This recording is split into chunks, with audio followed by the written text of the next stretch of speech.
Hey folks, I forgot to do my cool little intro, so you know what? Where'd I put that? Where indeed did I put that? Oh well, I'm gonna put it right here.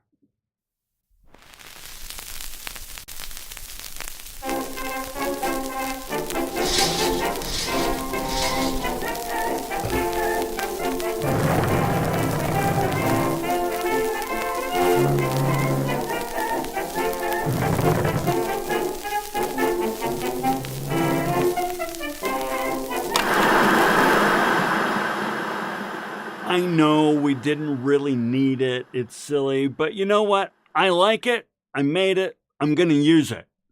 That's just the way it is, right? So, hey, good morning, everyone. We got Jake. We got Steven. Fantastic folks joining in. That's great. And you know what? Just because I'm glad that we've got folks joining us, let's go ahead and start getting some points out there. Faith, great to have you with us. So, today we are talking about business transactions. Hey, Julie. I'll tell you something. One of the things that I like to tell my students is you already know everything we're going to talk about. My job is to help you understand what you already know. Now, what do I mean by that? Well, Brandley, all of you, you have been living in the world of business transactions from day one. Okay? You exist because of a whole series of business transactions. Trust me on this. You exist because of a whole series of business transactions. And you have been living in this world since the day you were born. So you know business transactions. But do you understand what you know? Do you understand what's involved? That's what we get to explore today. So with that, we're going to go ahead and jump in, and we are going to talk about the origins of the principle of a business transaction, okay? And as always, as you know, as you comment, and I'm going to have lots of questions for you, so you'll have lots of opportunities to comment and answer and ask questions and so forth. Remember, we get those sweet, sweet extra credit points. Okay, let's keep going. Hey, we're covering 2 readings today. For those of you in the class, we're talking about A Short History of the World by H.G. Wells. Yes, that H.G. Wells. He did historical work as well. And then Greek and Roman Business by Edward Ng, a professor here at Salt Lake Community College. Also, you noticed if you're on Canvas and so forth, there are a couple of videos there that I hope you have already watched. If not, you will want to watch them. And if anybody is watching this live stream after the fact, not part of the class, you can find these videos on Nutshell Brainery. You know, what is a business transaction and what does it mean to barter? So these are principles that are discussed in the readings, but we are not going to go over them in today's live stream because they're already covered in these videos. Okay, so what are we going to do? Well, let's start, and you know what? Let's come on over here. Yeah, we'll come on over here, except I'm in the way, so I'll get out of the way here for a moment. Let's start with H.G. Wells. And the posit that I'm going to make to you is the following. Even early on, and primarily by means of barter, highly sophisticated business was taking place throughout the Persian Empire. Okay? So, you know, we're all modern, right? We're cool and modern and hip. And so we kind of get it in our minds that people in the past, you know, they didn't do anything sophisticated. No. Even by bartering, and I actually make the case that you've lived most of your life through bartering. You can check that out in the video. These folks are involved in some very sophisticated business transactions. So let's talk about it. And once again, this is all from the reading, but we're going to play with it. All right. So settled folks that are settled, right? They're sitting on land. They have their textiles and their pottery and many desirable things, right? Sounds like scripture. Here's the idea. These folks are settled, all right? They're on the land. Therefore, they have access to things like, well, dirt. Now, dirt, what's the value of dirt? Well, if you're a farmer or somebody who makes pottery, dirt and clay and so forth is insanely valuable, okay? Furthermore, since they have the land, they can build things like kilns, right? Kilns are big-ass hot structures and so forth. So, you know, you need to be a settled people to have access to valuable resources like dirt, clay, and land upon which you can build your kilns and so forth. So, all right, they've got a good thing going. By contrast, we have another folk, you know, living about. We've got the nomads. The nomads would bring precious stones and things of metal and leather. Okay, now here's the thing. Settled folks are settled. Now they have access to all this cool stuff that I just told you about, the kilns, the land, the clay, all that good stuff. The nomads, they don't have kilns. They don't have clay. They don't have land on which to farm because they're moving. On the other hand, since they are moving, they provide something else. They are a distribution channel. they can bring in supplies and items and materials and so forth from all around the world, literally, right? And bring it into these settled folks. And in turn, they can barter and trade with these settled folks. So what's happening here, and I'll go ahead and get out of the way here, with precious stones and metals and leather, stationary people can manufacture more products. Therefore, because they're trading with the nomads, they have increased manufacturing capacity.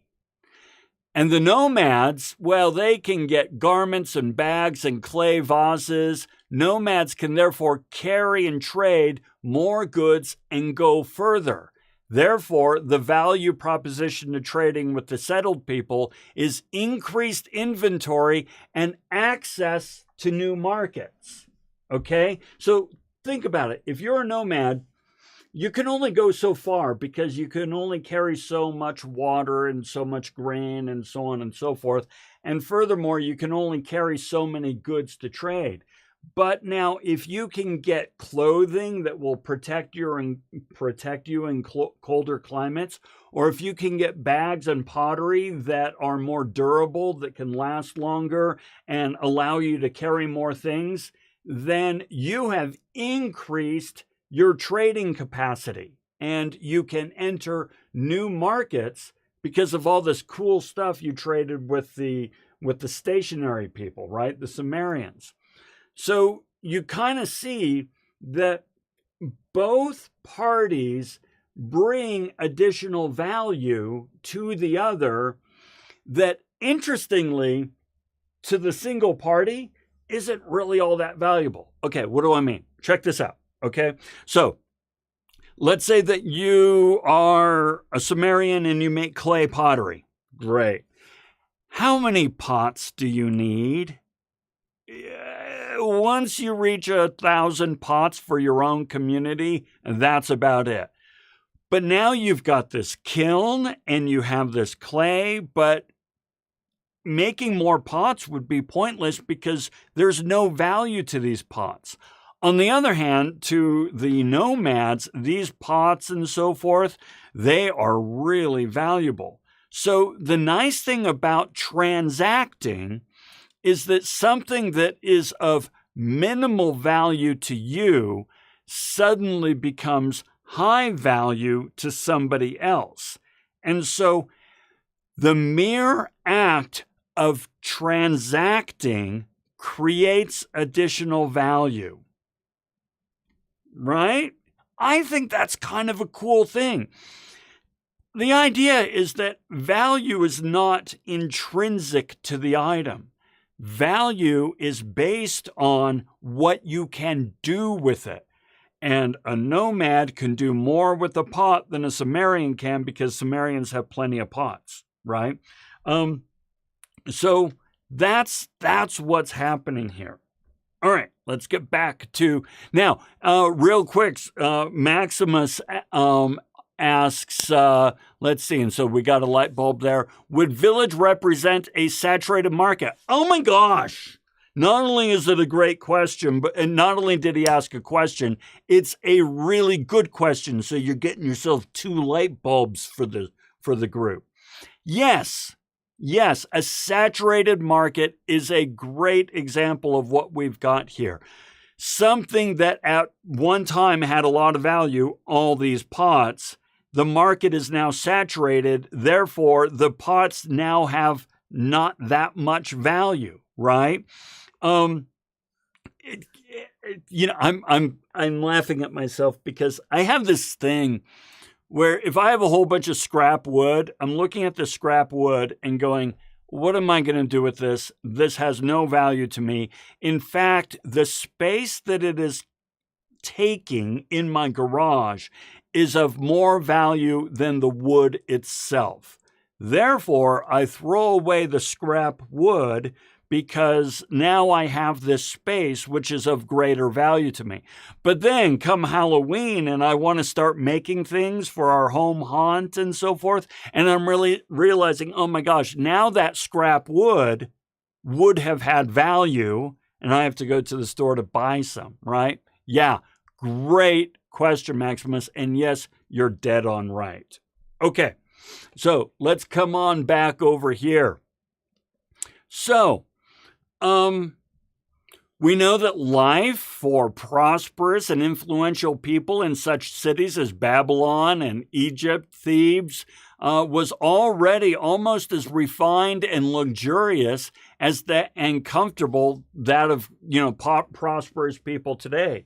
So yeah, because all this trading is going along and we're getting materials brought in and then reworked and sold and so forth, you've got strong prosperity, even though money isn't really involved. Once again, check out the video on barter. Money is actually kind of a pointless thing until things get too big. Anyway, however, let's play with this for a moment and we'll get some light bulbs. This may be ancient history, but the practices and results are not. Where do we see this today in our very communities? Okay, where do we see value being created because of what we trade and what we exchange? So think about yourself. How have you created additional value out of something that somebody else saw no little value in because of saturation, as Maximus says, or whatever? Or vice versa, when have you sold something or given something and that person then created greater value out of it? So give me your thoughts. I'd love to see what you come up with.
Okay, I'm really liking what I'm seeing, so we're going to put this finger on the light bulb button. So right away, we've got 4 comments. Oh, that's not the one I want.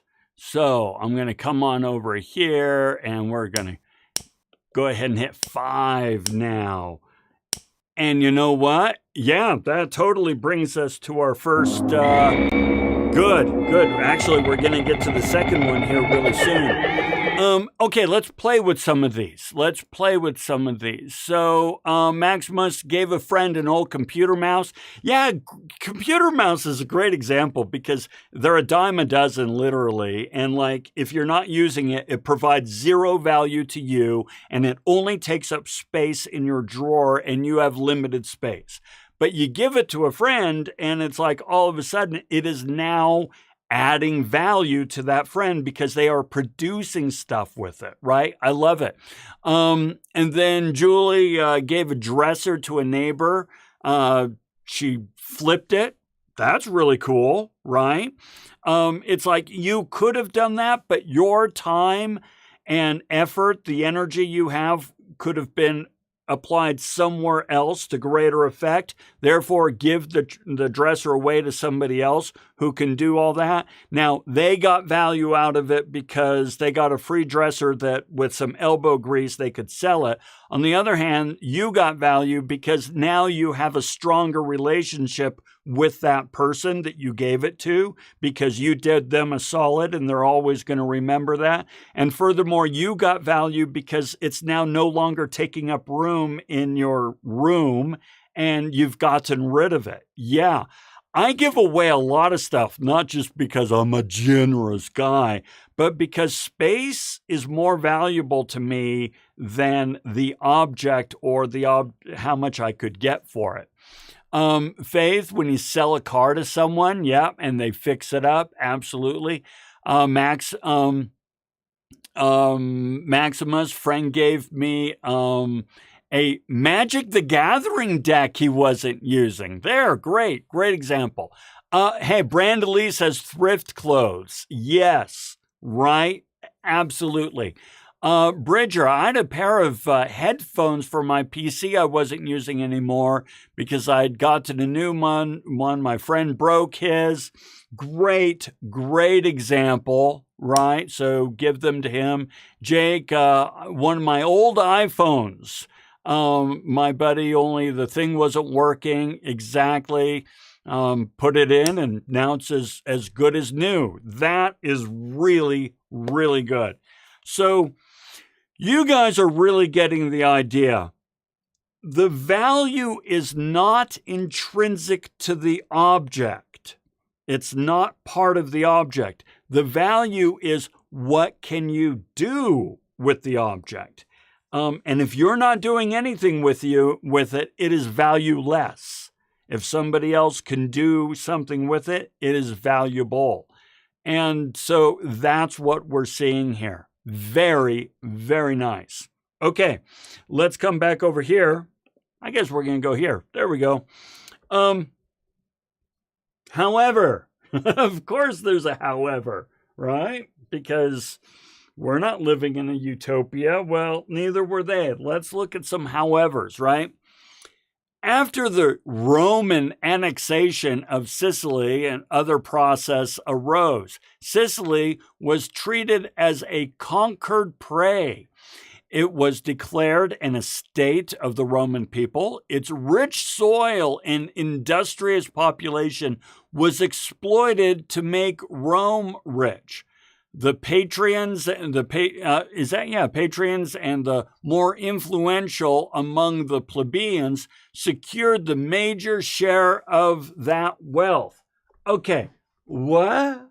What's that mean? I'll tell you what it means. It means when those in power, and basically those that practice bigger military diplomacy, bigger navy diplomacy. In other words, those who are more powerful, bigger, all that sort of stuff, see that somebody has something good going on. They're like, hey, we want a part of that. And so in the case of Rome and so forth, they would just go in and take over. And now all this work and wealth that you, Babylon, and the nomads and so on and so forth, all the value that you're creating, you no longer own the value. It belongs to Rome. Now, don't worry, we'll make sure that you have enough value left over that you can continue to live and work. But when it comes to really enjoying the profits of your labor, the profits now belong to the stronger entity, in this case, Rome. Now, right away, you should be seeing some parallels. Don't worry, we're going to talk about the parallels. But just understand that this kind of good thing that is going on bigger powers tend to come along and say, we would like to partake in that good thing by basically taking the value of it, okay? The war also brought in large supply of slaves. Before the First Punic War, the population of the Republic had been largely a population of citizen farmers. Military service was their privilege and liability. While they were on active service, their farms fell into debt, and a new large-scale slave agriculture grew up. When they returned, they found their produce in competition with slave-grown produce from Sicily and from the new estates at home. Okay, now once again, let's put this in English and draw some parallels. All right, so now that you're part of Rome, congratulations, you're part of Rome. You are now under obligation to serve in the military and to serve Rome and so forth. But don't worry, since we're growing and expanding, we're bringing in all these slaves. So the slaves will take over the farms and so forth so that you citizens can go off and fight for Rome. But then when you come back and return to your farms, if you still have a farm, you notice that when you're trying to sell your produce, you're selling in competition with slave labor, farm produce that was created with slave labor, okay? Now, we've seen this. We've seen this in history and so forth, but I want to remind you, this is not a history class. We are going to bring this to very, very modern day, all right? So then closing up this story here, times had changed. The Republic had altered its character. Not only was Sicily in the hands of Rome, the common man was in the hands of the rich creditor and the rich competitor.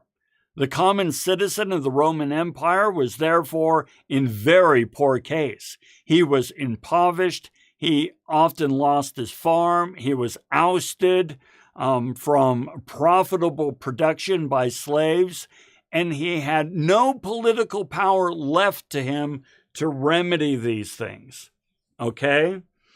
Now, a quick thing about the slave market at the time, and don't worry, now we're going to get to real world. The slave system has spread to almost to most industries and to every sort of work that could be done by gangs. Mines and metallurgical operations, the rowing of galleys, road making and big building operations were all largely slave occupation, and most all domestic work was slave occupation. So Maximus says, so in effect, the common farmer lost due to economies of scale due to not having productive captive labor force. Okay, so that's what he's asking. So first of all, fantastic question. I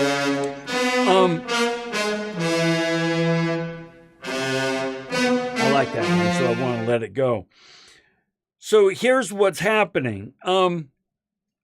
So let's look at the cycle, because we are going to see the cycle today, and we're going to talk about it here next. We first have individuals and groups who are bartering and trading and creating value for their communities, and it's doing great.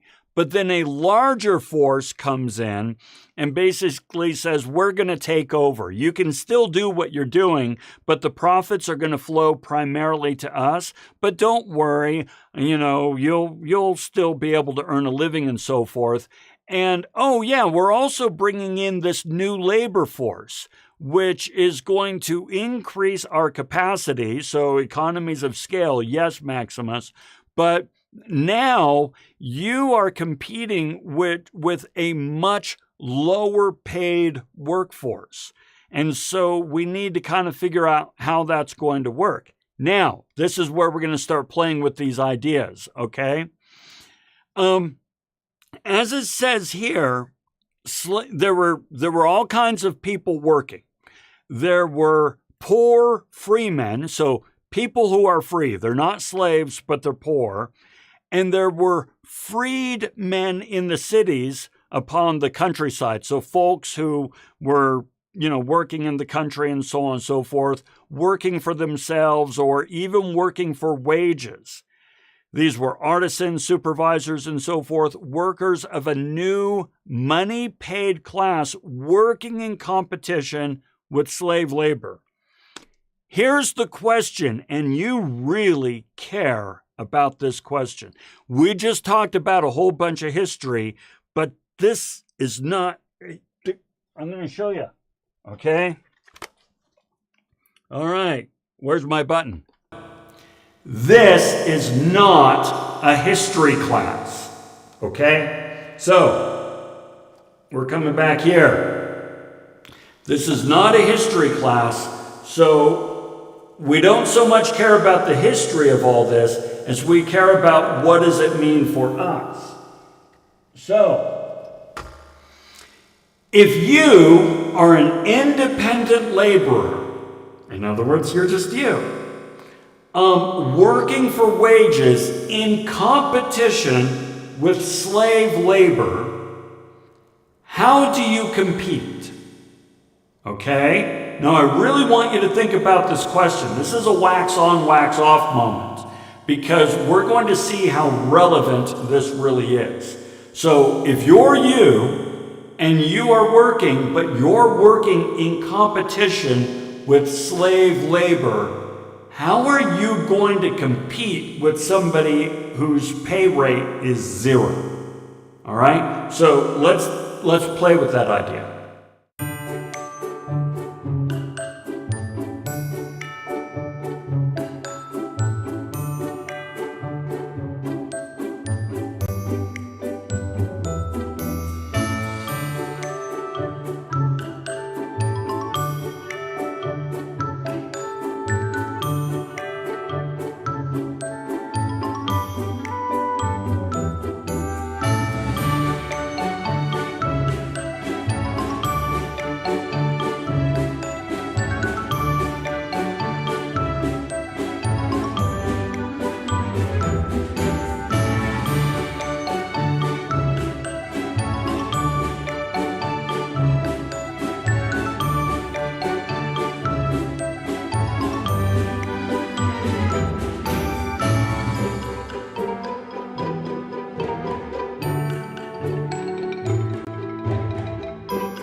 Okay, let's take a look at this.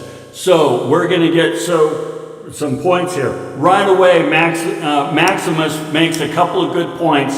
Let's look at this.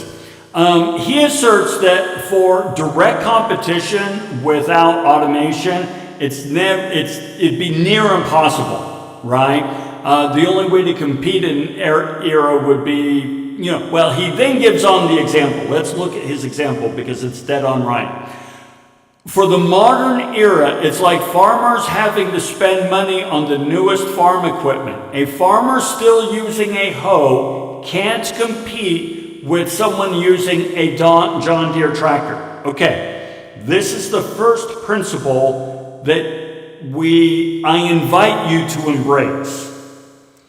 You cannot compete with greater cheaper efficiency. So I agree that a farmer with a hoe cannot compete with a farmer with an automated John Deere tractor that speaks to GPS satellites and does all its work pretty much automated, right, autonomously. Now, you say that's obvious, but you know what? We keep trying. There's a great book out there. It's a very, very, very short book. It's kind of like one of these hip business guru books called Who Moved My Cheese? I recommend you read Who Moved My Cheese. And it really talks about how when the world changes, we all wail and gnash our teeth and say, it shouldn't be changing this way. I want to keep farming with a hoe. Sometimes the world just moves on. Okay, first principle, good, let's keep going. Let's see, I want to say by bringing faster, more efficient labor, but it's hard to compete with freight labor, especially at that time. Okay, faster, more efficient. Now, let's play with this because you're getting onto something, right? Slave labor is actually not that very good. All right? You'd be surprised. People don't like to be forced to work and whipped and given poor food and shoved into poor housing and not have autonomy in their life. So it turns out slave labor, the product of slave labor, is not very good. It is not very quick. It is not very efficient. It's very cheap. And if all we look at is price, then yeah, slave labor wins. But when you actually look at the output of that price, it's inefficient, it's poor quality, it's not good. So one way that we compete is by being more efficient and faster, okay? My father used to always say, now, like me, I get it from my father, so we state things in extremes to make the point. He says, I always like to hire cheap, lazy, smart people. He likes to hire lazy, smart people, he said, because lazy, smart people don't want to do any more work than they have to, but they're smart enough to figure out the most efficient, best way to do things.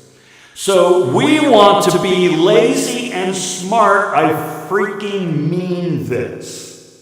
You want to figure out the efficient ways of doing things. You want to figure out what you can bring to the party that somebody else can't. So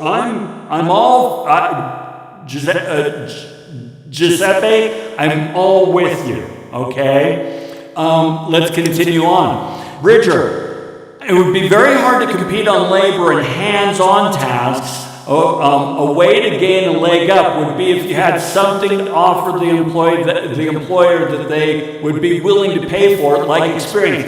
Yes! Okay? So, the reason you're in college is you are trying to accumulate skills. Now, unfortunately, the system teaches you to just accumulate points and grades, which is not the same as skills. Trust me, you can go through college with a 4.0 or close to GPA and leave with no skills. On the other hand, you can be a college dropout and leave with a ton of skills. So focus on the skills. It's not easy because people like me in the system try to convince you that points and grades matter. Don't listen to us. Focus on the skills. So yes, if you can bring something to the party that the others can't, you can sell that stuff. Okay? Let's see. Oh, is it still echoing? I apologize. Okay, now it shouldn't be echoing. I'm sorry. I got to fix that system. I apologize. So it shouldn't be echoing now. really bad. Sorry.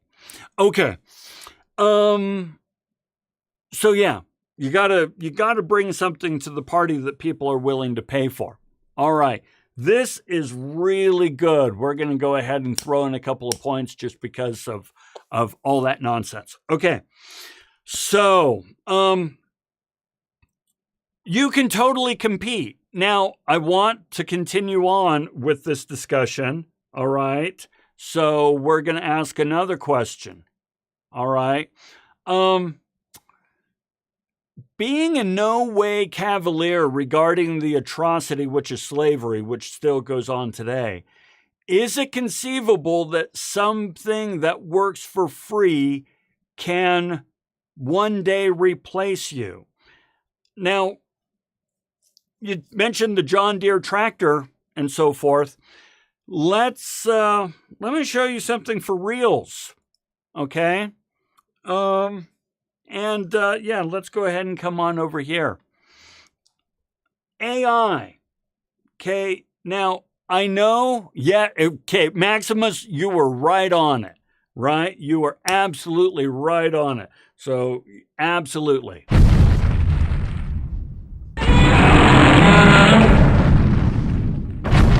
I like that one too.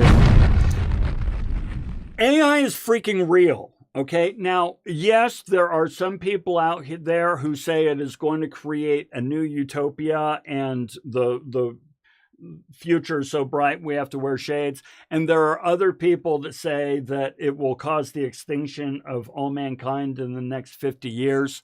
Yeah, by the way, there are both sides out there. It's somewhere in the middle. The fact is, though, AI is a tool that is replacing labor. All right. Now, this is an article that references the writer's strike that's going on. The writer's strike is in part because studios are using AI to get ideas, to write first drafts and so forth, and then they take these first drafts, give them to a real writer, and say, here, just clean this up to make it better. Studios are actually doing this. And give you another example. Wrong button. Let's come on over here. I got to get these buttons right. I never will because I always change them. Hey, so I do my YouTube videos, right? And I do closed captions for the YouTube videos. Well, now, in just last year, I would pay about $1.50 to this company to have a human being do the closed captions. All right. So all my videos that have closed captions, I paid $1.50 per minute to get closed captions. Today, though, and this was just captured a little while ago, if you go ahead and say, well, let AI do my captioning for me, it's 25 cents a minute. And the captioning is like 98% accurate. All right, 98% accurate. So right away, if you're doing translation or transcription or technical writing or, writing of that nature, you're pretty much out of a job now. I mean, literally, you're out of a job. Any of you who do development, software development, there it is, coding, software development, and so forth, it is extraordinary what AI can do for software development.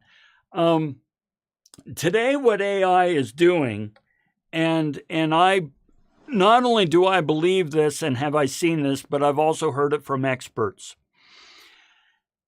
If you are mediocre at something, AI will make you infinitely better. However, if you are expert at something, you are still better than AI by a long shot. But now watch what that does. Let's say that you're pretty darn good at something. You're not expert, but you're pretty darn good. Mediocre people can now compete with you because they're using AI effectively. Or a company that says these functions within a company, we don't need them to be run by uber experts. These functions, it's just keep the business running. It's general, rote, perfunctory stuff. We will let a handful of people using AI take care of all these functions. My friends, this is happening right now. This isn't just a weird old man screaming at the wind. This is happening right now. I work in HR. I'm in connection with a lot of folks in HR. I work in a lot of technical writing. I do a lot of creative, and I am seeing this in the industry. So you're not competing with slaves. But as Maximus points out, you're competing with robots and with AI, and this stuff is getting smarter and smarter every day. So it's something to bear in mind. And yes, there are answers on what we can do. Okay. Hey, it's been 45 minutes. We need a break. So we're going to do a juggle break here. Let's do a juggle break.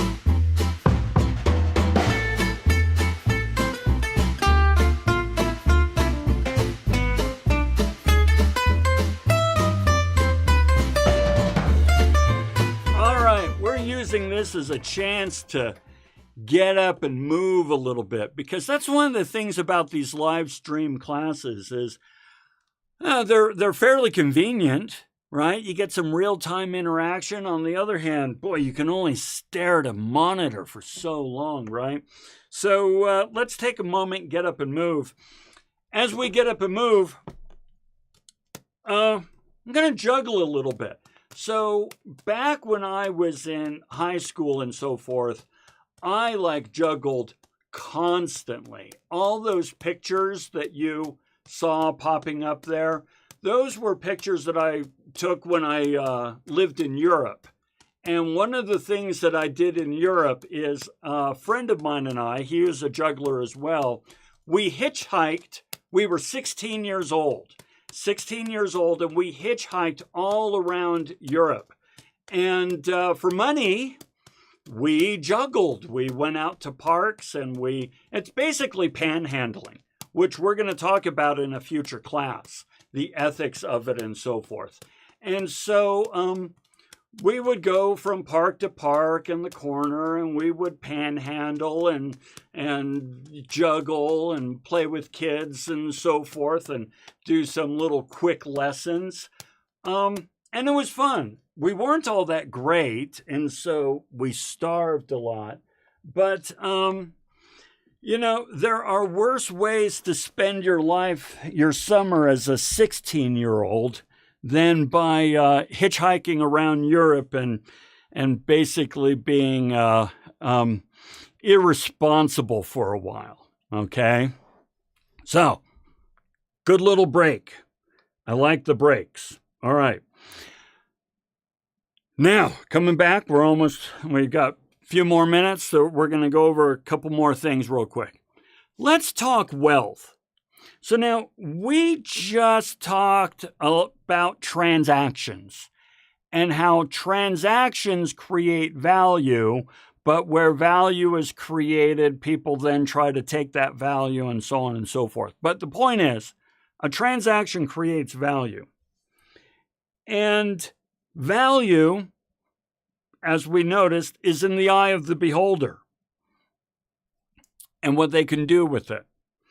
So then, the question we then have to ask ourselves is, gotta get my green screen up. What's wealth? All right, so it says here, what is wealth to you? You want it, you're working hard for it, you're making sacrifices today to get more of it tomorrow, and you are making sacrifices. You're meeting with me. That's a hell of a sacrifice. So that you can get more wealth in the future. What is wealth to you? And don't think that's a simple question. It's not. What's wealth to you? Let's play with this for a couple of minutes.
Okay, let's take a look at this. And we are going to get out our, oh gosh, what do we have here? We got 1, 2, 3, 4, 5, 6, 7, 8, 9. Oh, that's not the one I want. I want this one over here. 1, 2, 3, 4, 5. Woohoo! Let's see. Let's do this one. We'll do this one.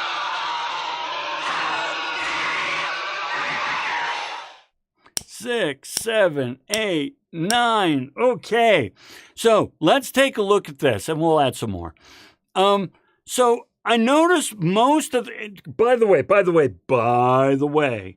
the question was, what is wealth to you?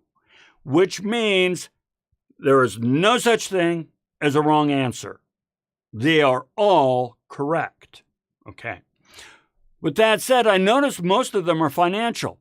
So Maximus, basically, having disposable income, beyond just meeting your basic needs. I like that. Let's see, Giuseppe, think about wealth, think about being, rich financially, right? Jake, I think able to take care of my needs and be with my family. To me, wealth is ability, this is Bridger, wealth is ability, financially stable, no stress associated with money. You're kind of speaking my language there a little bit. Faith, agree with Bridger, very good. I agree with Bridger too, like I said, speaking my language. Wealth equals rich, okay? And that could be for you. Again, it's not necessarily the case for me, but it could be for you. Financial aspect, I view wealth as an amount of money and assets. Yeah, okay. Wealth is a combination of all your assets and how they benefit you, says Stephen. Okay. So as I say, the vast majority of your comments were financial.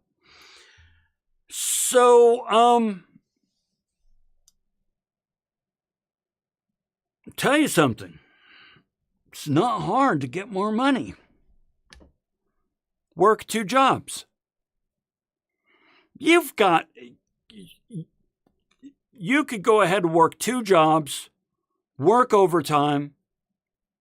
There's plenty of money out there, and go get it. But then you don't have any time to yourself, and that's pretty darn awful. Another way that you can get rid of all the stress and so forth is just have as little to do with it as possible. I'm going to tell you about my father. My father recently passed away.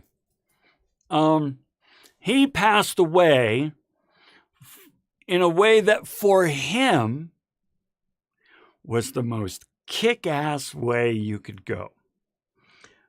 My father lived in a trailer that he hauled around with his truck. I've got the truck now. If you need help moving, I've got my father's truck.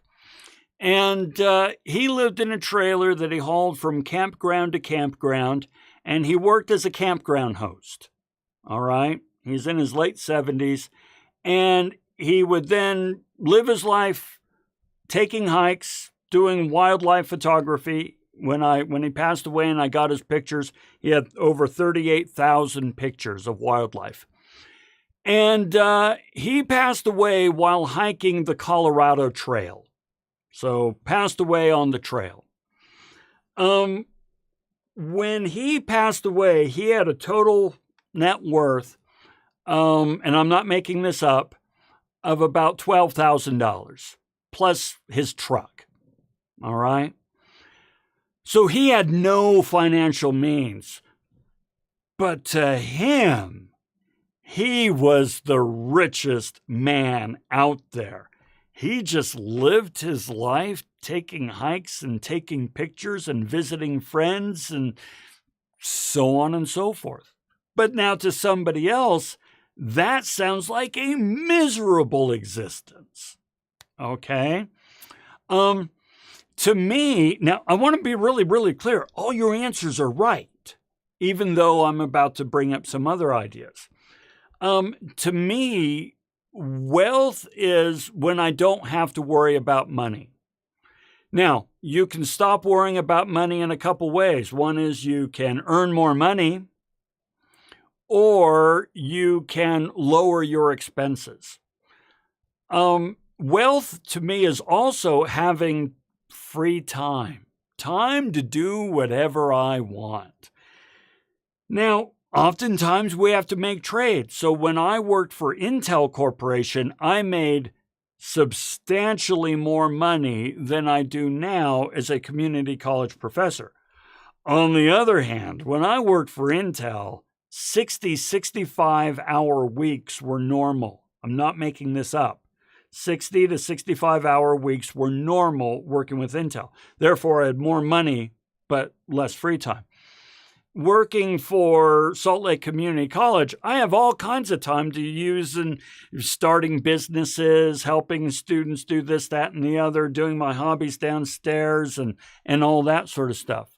So it's an important thing, I think, to figure out for yourself what is wealth to you.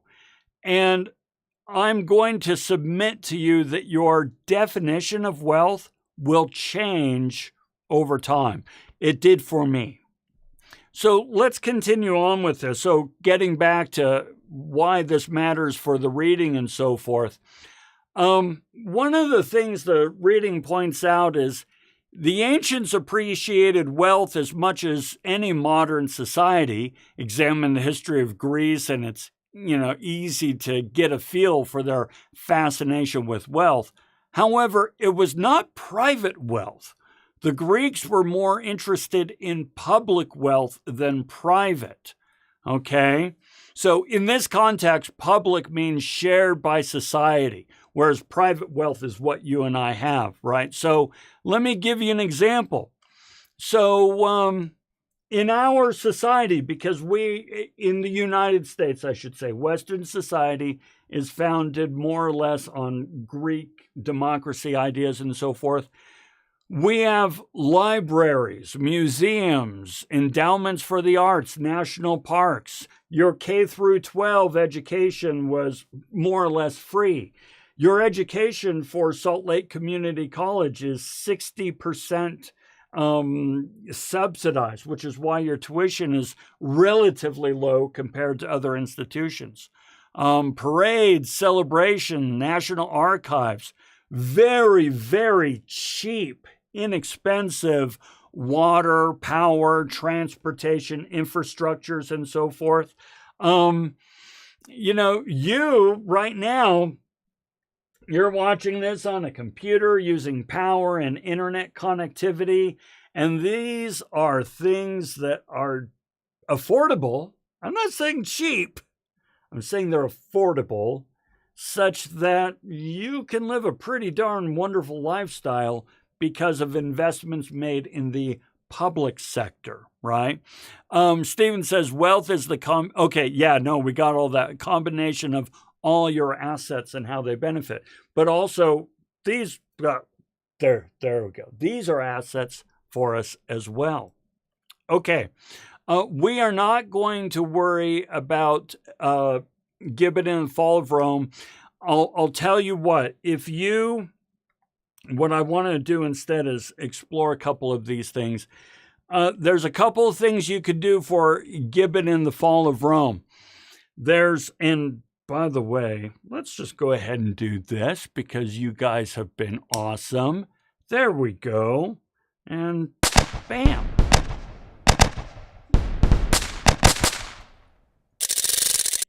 Everything you could want right there. Okay, so Gibbon and the Fall of Rome, you have a couple of things. You can, of course, read these things, read them in the reading and so forth. There's also another live stream that I did just a few months ago that covers Gibbon and the Fall of Rome. I will go ahead and put that information in Canvas for you so that you can reference that. But instead of going over this, I just want to step back for a moment and kind of get your thoughts on some of the things that we've talked about. share with me, and I'll put on the 2-minute timer here and we'll get some more points. Share with me an aha moment, or I've never thought about it quite that way before, or I used to think this, but now I think this, or no, I disagree with what Lon asserted here on what the reading says. Share with me a little bit about how this lecture has kind of gotten you thinking about things in a slightly different way, and let's explore these as we wrap up.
Okay, these are good. Let's look at these real quick. Maximus, don't necessarily need a 4.0 GPA, not the end of the world. I will share with you my GPA for my bachelor's degree was 2.33. 2.33. So, yeah, GPA is a ridiculously poor measure of your potential, what you're going to do with your life, what skills and aptitudes you have. It's an absolutely poor measure. And yet you've had society for decades telling you that it's all that matters. Giuseppe liked the concept of wealth, thinking it's much more, experiences and things rather than focusing on the money. By the way, Giuseppe, so many studies have demonstrated that if you spend your money on an experience, then later down the line, you will continue to feel that was a valuable use of your money. That was a good use of money. You will continue to look back on that experience and feel, yeah, that was good. Whereas if you spend your money on an object, you get that immediate, and trust me, I spend a lot of money on objects. If you spend the money on an object, you get that immediate rush and wow, this is cool and so on and so forth. But it dissipates very quickly and pretty extreme. So later on, when you're looking around your house or your apartment or your room and you're like, what do I have all this crap for? Well, this is crap that at one time you thought was pretty awesome. However, I will always look back on hitchhiking around Europe and go, oh, that was pretty cool. And I'll always look at my father's passing on the Colorado Trail and say, beat that. You can't, right? So let's see. And by the way, I need to be doing this too. Faith says discussion about wealth and what it means to each person is different. Absolutely. Jake, I love the story about father and his view of wealth. Yes, absolutely. And it's really challenged me too to really think about, all right, Lon, what is a good life for you, right? It's challenged me to think more about it. Yeah, good modern example, Brandley. Yes, I agree. Of what we're talking about here. Yeah, totally agree. Totally agree. Okay, folks. Oh, by the way, Bridger says GPA is such a person-to-person concept. Other professors and educators all agree on different levels. Yeah. Okay. So I have a video that talks about that in depth in my Lon Schiffbauer channel, where I talk about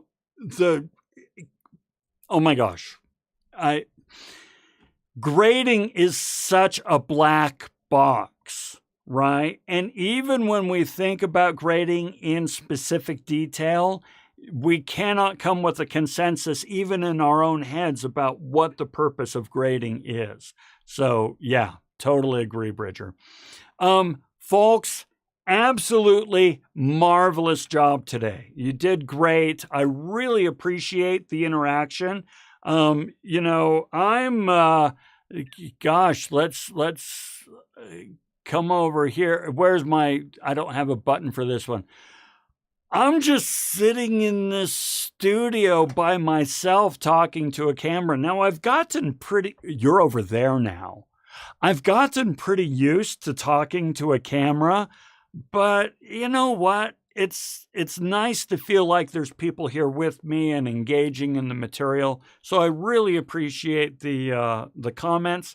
And that's why I reward it, because what gets observed and measured and rewarded gets done. Okay? As always, I am going to be sticking around. If you have any questions we can go over them in the comments and so forth. If you want to meet over Zoom instead, we can set that up. But otherwise, you guys have a fantastic rest of your week. And we'll see you next week. Have a good one.